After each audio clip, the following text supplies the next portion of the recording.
প্রিয় বন্ধুরা আপুরা আসসালামু আলাইকুম। কেমন আছেন আপনারা? আশা করছি ভালো আছেন। আমিও ভালো আছি আপনাদের দোয়ায়, আল্লাহর রহমতে। যাই হোক, এখন পুঁটি মাছের শুটকি ভাজতেছি, একটু কড়া করেই ভাজতেছি। ভাজা প্রায় শেষের দিকে। আমি এই শুটকির উপর অর্থাৎ কড়াইয়ে পানি দিয়ে দেব, তাহলে আর আলাদা গরম পানি দেওয়া লাগবে না। এদিকে আবার কাজকির শুটকিগুলোতে পানি দিয়ে রেখেছিলাম, সেগুলি ভালোভাবে পানি দিয়ে ধুয়ে পরিষ্কার করে নেব। পরিষ্কার হয়ে গেলে সেগুলো দিয়ে দেব সবজির মধ্যে।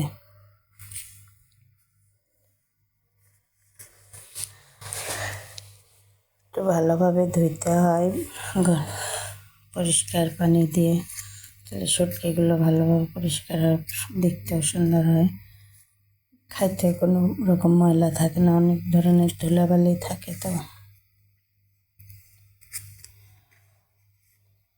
ওই যে রাইস কুকারে যে সবজি বসিয়েছিলাম সেই সবজির মধ্যে দিয়ে দেব। সবজি দিয়ে শুটকি রান্না ঝাল ঝাল করে সেই স্বাদ। যারা খাননি একটু কষ্ট করে বানিয়ে খেয়ে দেখবেন কত ভালো লাগে। যাই হোক, এবার রাইস কুকারে এই সবজি তার মধ্যে কাজকি শুটকিগুলি দিয়ে দিচ্ছে, একটু হালকা নেড়ে ঢাকনা দিয়ে রেখে দেব।